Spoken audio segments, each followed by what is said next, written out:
NDA exam में around 3 lakh लोग appear होते हैं, जिसमें से 8,000 लोगों की शॉर्टलिस्टिंग होती है for the stage 2 that is your SSB interview. और इन 8,000 के लगभग 20,000 लोग होते हैं जो कि सीरियस होते हैं फॉर दिस पेपर। जय हिंद एवरीवन, मेरा नाम है राहुल और आप देख रहे हैं बैरक बडी। तो गाइज़, आज के इस वीडियो में हम लोग बात करने वाले हैं कि इन 20,000 जो सीरियस कैंडिडेट हैं उनमें से बहुत सारे अच्छे कैंडिडेट आउट हो जाते हैं। क्यों हो जाते हैं उसके बारे में हम लोग बात करेंगे। देखिए, सबसे बड़ा रीज़न मैं अपने पर्सनल एक्सपीरियंस पे बता रहा हूँ। मुझे भी ये बहुत बार फील हुआ कि एंग्जाइटी, जो एग्ज़ाम एंग्जाइटी होती है ना, उसकी वजह से बहुत सारे सीरियस कैंडिडेट का पेपर फेल हो जाता है। तो मैं आज आपको यही बोलूँगा कि कैसे वो चीज़ें ध्यान में रखें जिससे कि हमारी एंग्जाइटी कम हो जाए और हम अपने पेपर के अंदर अच्छा परफॉर्म कर पाएँ।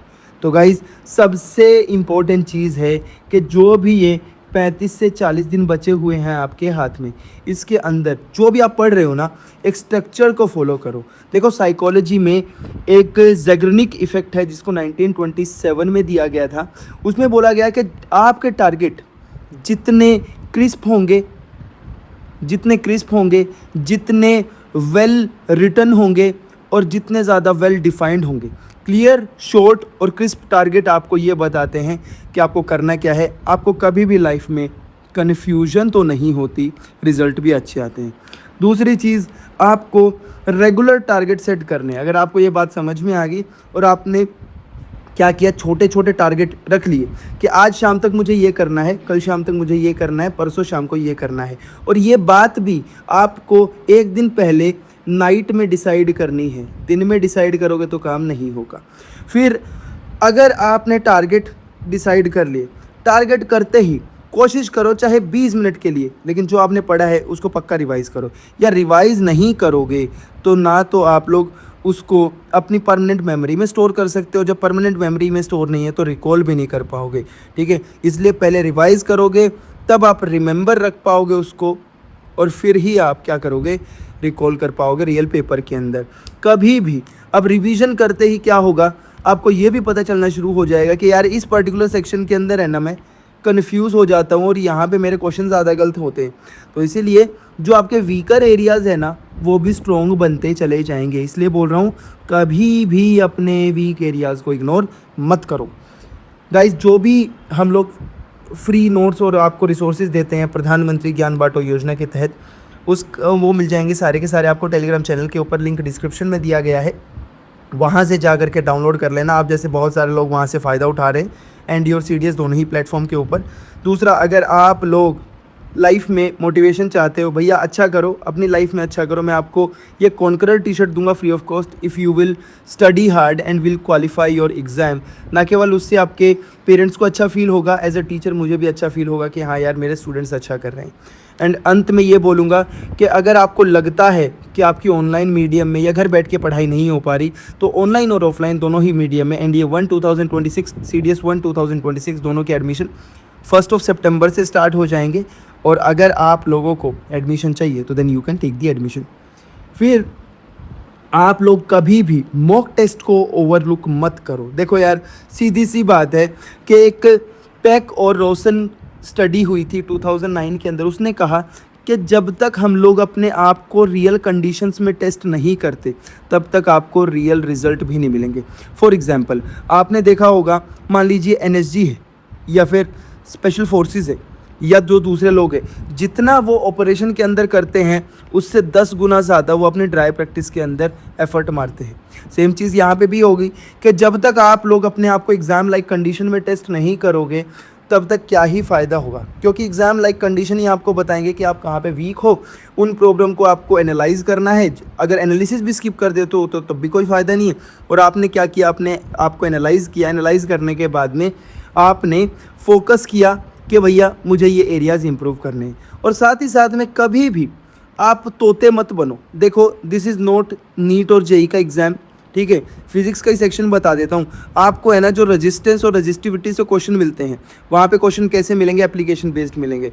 कि भैया अगर मैं क्या करूँ, एक थंबपिन लूँ, ठीक है, थंबपिन लूँ, उसकी चोंच नीचे से पॉइंटेड क्यों होती है, ट्रक के या ट्रैक्टर के टायर चौड़े क्यों होते हैं, उसके बाद में जो हैंडल होता है एक सूटकेस का वो ब्रॉड क्यों होता है प्रेशर की वजह से। क्यों?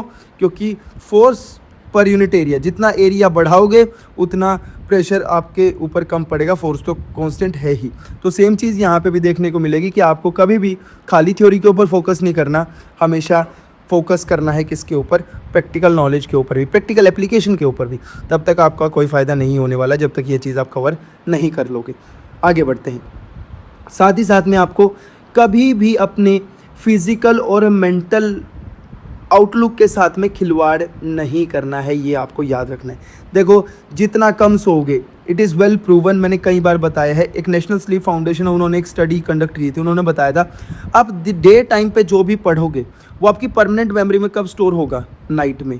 इसलिए बोलता हूँ साउंड स्लीप स्टूडेंट लाइफ में बहुत ही ज़्यादा ज़रूरी है। अरे आप सोच करके देखो ना, एक दिन आप ढंग से नहीं सो पाते तो आप है ना, आपका दिमाग है ना कन्फ्यूज्ड रहता है, और ये तो बात ही पेपर की है यार, सीधी सी बात है। बहुत इंपॉर्टेंट है एक अच्छी स्लीप लेना।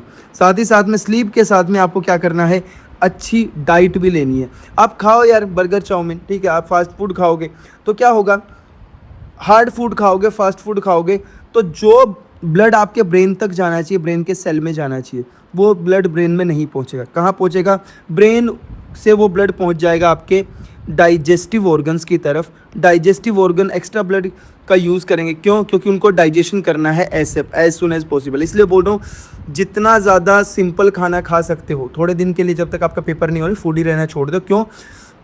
हार्ड खाना खाते ही आपको सुस्ती ज़्यादा महसूस होगी, लाइट खाना खाओगे तो आपको सुस्ती महसूस नहीं होगी, ठीक है। You can learn from Japanese people, वो करते हैं भाई। मैंने अपने आप ऊपर अपने लागू किया था ये चीज़, और मुझे बहुत शानदार रिजल्ट मिले। फिर उसके बाद में एक टेक्निक होती है, मैं बार बार बताता हूँ, पोमोडोरो टेक्निक, ठीक है। पोमोडोरो टेक्निक एक ऐसी टेक्निक होती है, ये निहित बात है, सबने माना कि भैया जब आप लॉन्ग टाइम तक एक ही काम करते रहते हो ना तो आप उससे ऊब जाते हो। इसलिए शॉर्ट चंक्स में उस काम को करो, ब्रेक ले लेके कोई काम को करो। यानी 25 मिनट अगर आपने काम कर लिया तो 5 मिनट का ब्रेक, फिर 25 मिनट काम कर लिया तो उसके बाद फिर से 5 मिनट का ब्रेक, फिर से 25 मिनट काम कर लिया तो 5 मिनट का ब्रेक, फिर से 25 मिनट काम कर लिया तो फिर आधे घंटे या 1 घंटे का ब्रेक ले सकते हो। ऐसे 25 मिनट की साइकिल में आपने 2 घंटे काम कर लिया और आपको पता भी नहीं चला, आप थकोगे भी नहीं। आजमाई हुई चीज़ है, मेरे स्टूडेंट्स के ऊपर भी मैंने लागू करके ये देखी थी। चलिए गाइज, ये एक शानदार तरीका है जो आपको यूज़ करना चाहिए, ठीक है। अब देखो दिमाग क्या है ना, मैं बहुत ऐसे पढ़ाई करने लग गया था, पागल हो गया था बिल्कुल किताबों के पीछे। तो मेरे फादर साहब बोलते थे, कभी नहीं बोला कि पढ़ने के लिए, वो हमेशा ये बोलते थे भाई जाके एक्सरसाइज या कोई ऐसी चीज़ करके आया नहीं खाया। तो उससे क्या होता है, आपका मूड और मोमेंटम शिफ्ट होता है, जो कि दिमाग सिर्फ किताबों के अंदर लगा रहता है। उससे क्या होगा, कभी भी आपका मोटिवेशन डाउन नहीं होगा। इसलिए बोलता हूँ बेसिक स्ट्रेचिंग करके आओ, वॉक करके आओ, लोगों से मिल के आओ, ठीक है। उससे क्या होगा, आपका मूड बूस्ट होगा, जो आप मन खुश रहेगा ना तो आप ज़्यादा लंबे टाइम तक चीज़ों को रिटेन कर पाओगे। फिर भाई अगर बहुत ज़्यादा ही रिसोर्सेज को आप फॉलो कर रहे हो, कितने रिसोर्सेज को फॉलो कर रहे हो, ठीक है। दिक्कत ये होती है, पहले जब 2017 से पहले कोई एग्ज़ाम देता था तो इंसान फेल होता था due to lack of resources. आजकल फेल होता है 2017 के बाद due to excess of resources, ठीक है। बहुत ज़्यादा रिसोर्सेज आपके पास में है तो भी आप फेल हो जाओगे। इसीलिए क्या है, आपको एक्सेस ऑफ रिसोर्सेज नहीं लेना है, क्योंकि ये इन्फॉर्मेशन ओवरलोड है ना, आपकी परमानेंट मेमोरी में नहीं जाता, इसको आप लंबे टाइम तक रिमेंबर नहीं रख पाओगे, और क्योंकि याद नहीं है तो रिकॉल भी कैसे करोगे। इसके लिए आपको क्या करना है, सबसे इंपॉर्टेंट चीज़, एक लिमिटेड रिसोर्स रखो। कोई एक प्लेटफॉर्म के नोट्स हो गया, कुछ भी हो गया, ठीक है, मेरे वाले से यूज़ करना, कहीं से भी यूज़ करो, ठीक है। आपको क्या करना है, लिमिटेड रिसोर्सेज रखने और बार बार रिविज़न करने।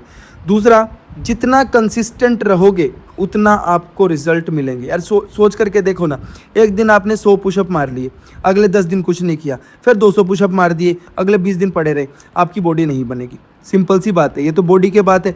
ऐसे ही मेंटल बॉडी कैसे बनेगी, मेंटल एप्टीट्यूड कैसे जनरेट होगा, आज पढ़ लिए कल छोड़ दिया, फिर पढ़ लिए फिर छोड़ दिया, फिर पढ़ लिए फिर छोड़ दिया, ऐसे नहीं जनरेट होता। इसीलिए आपको याद रखना है कि आपको कंसिस्टेंसी के साथ में काम करना है। और जब चीज़ें बहुत ही स्कैटर्ड होती है ना, तो एक स्टडी बोलते हैं जिसको बोलते हैं अटेंशन रेजिड्यू।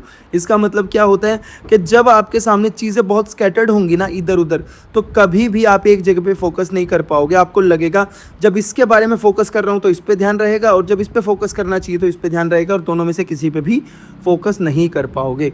और लाइफ में फिर पैराडॉक्सिस ऑफ चॉइसेस बढ़ती है, यानी कि आपके सामने कन्फ्यूजन आता है कि यार ये करूँ या ये करूँ, ये करूँ या ये करूँ। इस पॉइंट ऑफ टाइम पे आपके दिमाग में आ रहा है कि भैया ना तो मेरा सिलेबस कंप्लीट हुआ है, ना मेरा रिवीजन हो रहा है, ना मेरा सिलेबस कंप्लीट हो रहा है, ना मेरा रिवीजन हो रहा है, दोनों में से कोई चीज़ नहीं हो रही। तो ये चीज़ आपको याद रखनी है कि भाई लिमिटेड रिसोर्सेज रखो और बार बार रिवीजन करो।